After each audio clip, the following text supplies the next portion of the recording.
नमस्कार, आपका स्वागत है स्टॉकोलॉजी में। आज हम बात करने वाले हैं फ्यूचर लाइफस्टाइल फैशंस लिमिटेड के बारे में, जिनके आज ही रिजल्ट जारी हुए हैं। जिन्होंने भी चैनल को सब्सक्राइब नहीं किया, सब्सक्राइब कर लें, वीडियो को लाइक करें, शेयर करें। तो अब हम देख लेते हैं रिजल्ट्स को। आपके सामने रिजल्ट है कंसोलिडेटेड, जो आंकड़े हैं वो हैं करोड़ में। सबसे पहले रिजल्ट के फॉर्मेट को समझ लेते हैं। जो आपको सबसे लास्ट में कॉलम दिखाई दे रहा है वो मार्च 20 क्वार्टर के रिजल्ट है। जो सेकंड नंबर पे कॉलम दिखाई दे रहा है वो दिसंबर 20 क्वार्टर के रिजल्ट है।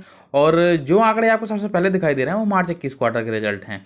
तो आप देख लेते हैं टोटल इनकम को। मार्च 20 क्वार्टर में इनकम थी 1474 करोड़ की, जो कि दिसंबर 20 क्वार्टर में 963 करोड़ हो गई। और मार्च 21 क्वार्टर में ये इनकम घटकर 843 करोड़ की हो गई। तो यहाँ पर अगर हम मार्च 20 क्वार्टर से मार्च 21 क्वार्टर यानी कि ईयर ऑन ईयर में देखते हैं तो हमें इनकम में काफ़ी ज़्यादा कमी होती हुई दिखाई दे रही है।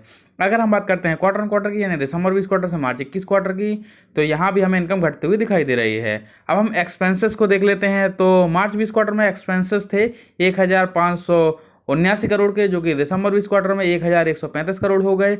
और मार्च 21 क्वार्टर में ये एक्सपेंसेस 984 करोड़ के हो गए। तो यहाँ पर अगर हम मार्च 20 क्वार्टर से मार्च 21 क्वार्टर यानी कि ईयर ऑन ईयर में देखते हैं तो हमें एक्सपेंसेस भी घटते हुए नजर आ रहे हैं। अगर हम बात करते हैं क्वार्टर ऑन क्वार्टर की यानी दिसंबर 20 क्वार्टर से मार्च 21 क्वार्टर के एक्सपेंसेस की, तो यहाँ भी हमें कमी होती हुई नजर आ रही है। तो ईयर ऑन ईयर में हमें इनकम और एक्सपेंसेस दोनों ही घटते हुए दिखाई दे रहे हैं। अब हम प्रॉफिट एंड लॉस स्टेटमेंट को देख लेते हैं। तो बात करते हैं profit after loss before tax की। फिफ्थ नंबर का पॉइंट है लॉस बिफोर टैक्स। तो मार्च 20 क्वार्टर में 183 करोड़ के लॉस थे, जो कि दिसंबर 20 क्वार्टर में 176 करोड़ के हो गए।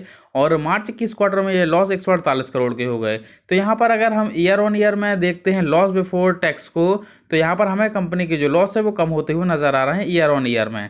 वहीं अगर हम बात करते हैं क्वार्टर ऑन क्वार्टर की, तो यहाँ भी हमें लॉस बिफोर टैक्स जो है वो घटते हुए दिखाई दे रहे हैं। तो अब हम देख लेते हैं नेट लॉस को। तो सेवंथ नंबर का पॉइंट है नेट लॉस आफ्टर टैक्स। तो मार्च 20 क्वार्टर में 148.65 करोड़ के लॉस थे, जो कि दिसंबर 20 क्वार्टर में 173.60 करोड़ के हो गए। और मार्च 21 क्वार्टर में ये लॉस 149 करोड़ के हो गए। तो यहाँ पर अगर हम मार्च 20 क्वार्टर से मार्च 21 क्वार्टर यानी कि ईयर ऑन ईयर में देखते हैं तो हमें लॉस जो है वो बढ़ते हुए दिखाई दे रहे हैं। अगर हम बात करते हैं क्वार्टर ऑन क्वार्टर में यानी दिसंबर 20 क्वार्टर से मार्च 21 क्वार्टर में, तो यहाँ पर हमें लॉस कम होते हुए नजर आ रहे हैं। तो अगर हम ओवरऑल रिजल्ट को देखते हैं तो हमें यहाँ पर लॉस थोड़े से ही बढ़ते हुए नजर आ रहे हैं, लेकिन बढ़ते हुए दिखाई दे रहे हैं। तो year on year performance company का कमजोर हुआ है, कंपनी के जो लॉस है वो बढ़े हैं। अब जिन्होंने भी चैनल सब्सक्राइब नहीं किया, सब्सक्राइब कर लें। धन्यवाद।